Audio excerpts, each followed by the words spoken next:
Hey, it's Russell Pearson, back for another Rusty production. It's been a whirlwind couple of days. It's not even 48 hours since the last time I recorded anything. And a whole bunch of things have happened, all good stuff. So I think in the last video you saw me testing out the forge, and that's working great. I didn't have an anvil, and now I have something like an anvil. But better yet, I found something that is quite hard to come across here in Melbourne anyway, and that is the right size tree stump. So I found this tree stump. It's about 50 centimeters tall, which is about maybe a foot and a bit. It's actually probably slightly smaller than that, but it's just about the right size, probably 40 centimeters tall. And it's what I'm going to be putting the anvil on, and it's not easy to come across these things, hey Ted. And so I haven't expressed what I do for a living, but it's basically run a marketing company. So normally day to day I'm out wearing a suit and jacket, and it was no different last Friday. And I was on the way to see a client, and I saw a whole lot of hard rubbish out the front of people's houses, and I'm looking for some magnets. And I think this whole process has turned me into a bit of a junker. I decided though, wearing the full suit, jacket, shirt, number wouldn't be a good look if I was just rummaging through rubbish. But then I came past a whole pile of cut wood, and that's something you don't always see in the suburbs, and there it was. So I did. I pulled the car around to the side and got out to have a look, and none of the pieces were really big enough. And so I was about to take off, and then I thought to myself, where was this actually cut? And looking about 10 meters up the road, there's a bit of parkland. I walked up to the parkland wearing the full suit and what have you, and there was the rest of the tree, and there was this perfect sized log. So for the next 5 minutes I was actually rolling this log up the side of one of the main roads near where I live, and lifting it into the car. And I think this weighs somewhere in the neighbourhood of maybe 70 or 80 kilos. So that was a difficult thing to do. And the reason why I'm sounding so puffed right now, because even though I've cut it down a little bit, that's what I'm sitting on. So let's have a quick look at it. Yep, hop off. Ted, go that way. Come on. All right, so it's probably not as flat as I would like. It still needs to be maybe sanded down a little bit, maybe a little bit chiseled out, but we'll see in a moment. I've used the chainsaw. So chainsaw running flat, I was able to get most of this smoothed down. I was able to then just use a rough sanding job just to get some of the chunks out of it, but it's still not quite there. It's certainly not level. But that is a nice solid piece of wood that should last me a couple of years, and it's sitting nicely in this space. So we've got the forge here, we've got my stand for the anvil there, and I now have what I'm going to be using as an anvil. I'll be right back. All right.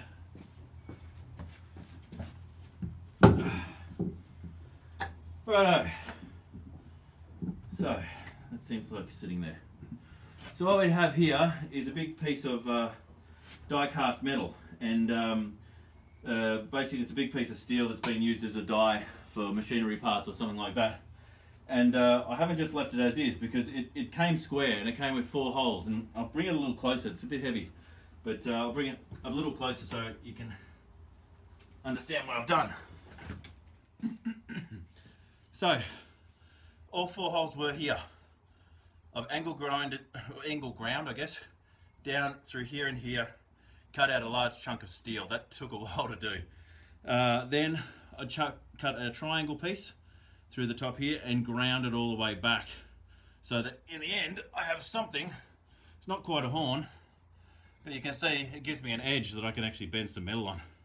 I've also beveled the rounded bevel some of these corners here, and this solid piece of steel is what I'm going to be using in the short term.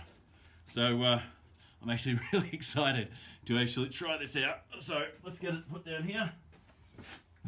Oh, geez. Obviously I need to put some something in here to actually keep this down. I think I'm actually going to put a couple of pieces of angle and a couple of bolts between them, and that should actually hold it right in place. But for the time being, I'm just going to leave it as is, so I can just play with it tonight, and then tomorrow or the next day during the week, I can start doing a bit more.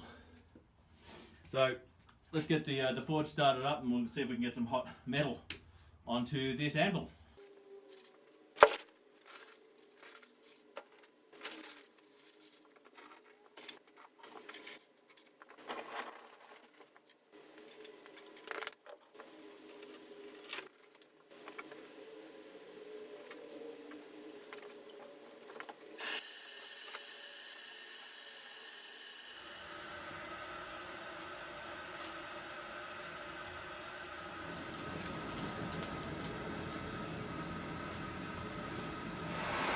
Okay, so the charcoal's died down a bit, the coke is roaring, and I've got a little piece of steel here, which I'm going to be putting onto the forge, and put some gloves on before I do that, and then we'll bang it out on our little anvil. I've added a magnet here on the side which picked up all the filings off the floor, but that's taking some of the edge off the ding onto the top, but we'll see how that all works in a moment. Oh, one other thing too. New hairdryer. I was able to give my wife hers back, which is always good. And one of the things with this which was interesting is that it was difficult to get it to blow cold. So there's a little button on the front that actually allows it to blow cold, and I didn't have that on to start, and what it did is it heated up the entire pipe to the point where all this stuff melted at the start. But when I have the cold switch on, it's absolutely fine. It actually cools it down. So what I've done is I've just got a little bit of thin wire, and I've actually wired the button on, so it's always blowing cold air through, and this one's been working a treat so far. So let's get a little bit of metal, get my pliers, which I'm still using for the moment. Obviously I've got to make some tongs, and we will see how we go.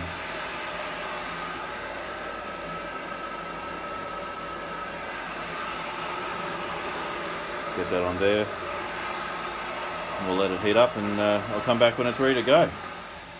The other thing I like about this now is I've actually given myself slightly more space. The forge was actually up here, which is about 1.5 feet before the wall that you're actually looking from the wall itself. So I've given myself a little bit of space, and it's a little bit nicer in here now. See how the anvil goes, and I've got a couple of other pieces of metal too I might show you. Here's another piece of the die that I was actually able to get. So it's another really solid piece of steel, and it's got this piece here at the front which I can actually bend things around. So that, believe it or not, that actually locks in to that middle hole over there. So I can actually attach it if I want to. It's quite useful. So this is just down a scrapyard. I was able to find all these old dies along with a bunch of engine blocks and things like that. So if you are able to rummage through, you might be able to find something. Go on, Ted, off. We keep this dog from catching on fire.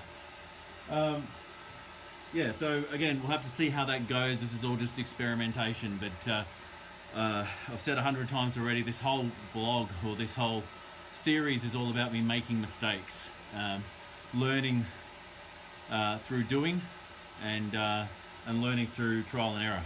So far I'm really happy with the way we're going. I mean, we have a working forge, heats up metal. I'll have to see how this anvil goes, but look, we're on track to maybe making something soon. So another interesting thing is to actually get like this piece of metal, which is not that thick, but it's about as thick as maybe a punch or something like that. I have to put more charcoal with it, really gets it rolling, but there's a lot of sparks. So it's a good way to get it hot very quickly, and then it keeps the temperature after that for quite some time with the coke. So as long as I can get it hot quick, and then I can work it and bring it back and then work it again, that seems to be a method that's working. Any better ideas for that, leave a comment below, that'd be awesome. One other thing, if you've got any tricks and tips for like breaking up charcoal into smaller pieces rather than just bashing it against something and losing it everywhere, that would be very useful too. So if you've got any tips, let me know. So it's definitely getting hot enough now. I'm going to bring the metal over to the anvil, and we'll see how we go. Well, I'm going to try and do it, just sort of give it a bit of an edge back and forth, See if we can taper it down a little bit.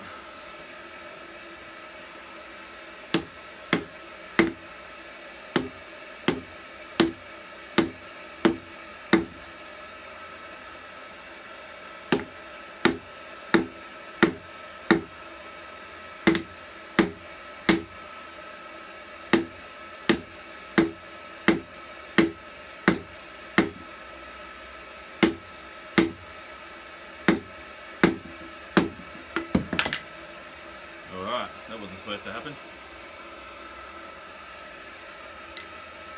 Alright. Try and grab this metal before it gets too hot. Too cold, I mean.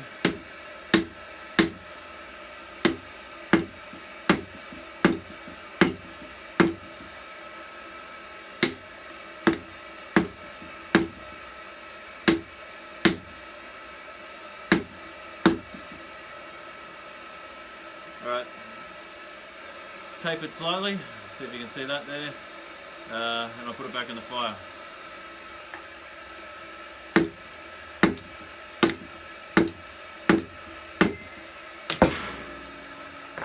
Oh, it's on the plastic. I'll have to get a bit of hold on this, clearly.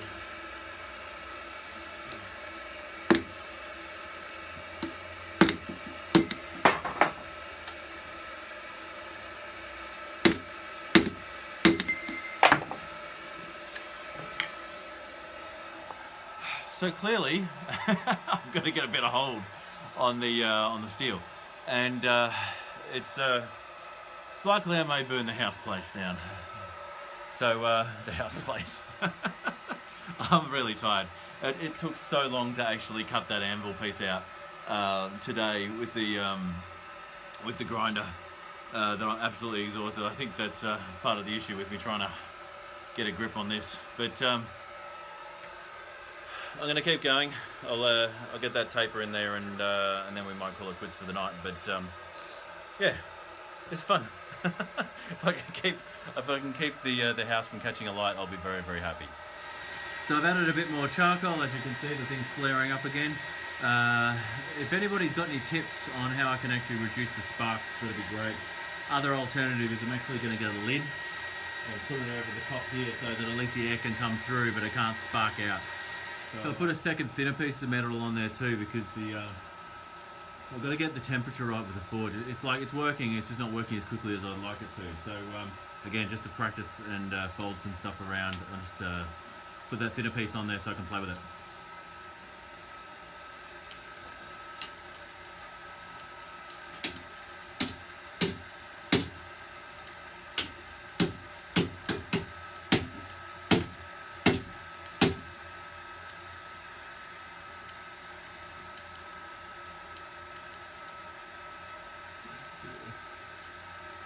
Just a messy piece of steel, but I just wanted to see if I could put a little wave into it. See if it's working.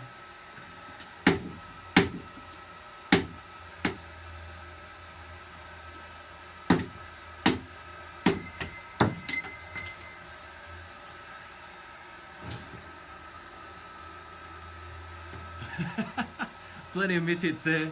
Clearly I don't think I'm winning anything tonight, but I will show you where I'm at with it.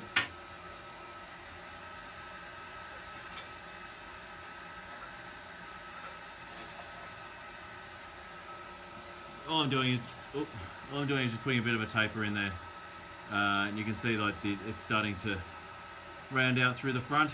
So I'm going to have a look on YouTube as far as what do you do after that.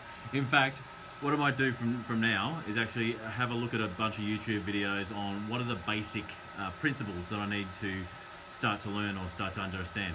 The anvil is working. It's bouncing around a little bit.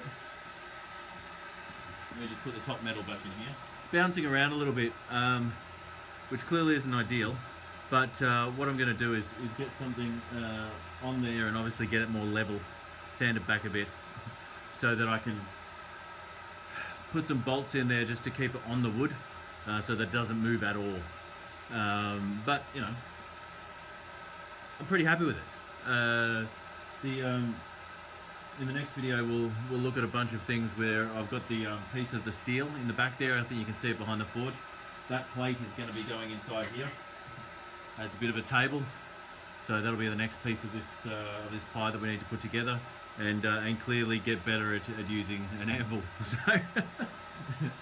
plenty of mistakes that I'm making. One of them clearly is not holding on to the metal nearly strong enough, and the mishits, because I'm mishitting it, which is like making it spin off everywhere. So be aware that if you're doing blacksmithing for the first time, that hot metal could go flying in the air. And in actual fact, I probably should even have some goggles on as well. I mean, the glasses are pretty good; they are pretty scratch proof, but the goggles will prevent any hot metal getting in my eye. Thanks for watching. Come back and see one of these other videos as I slowly get better from where I'm at.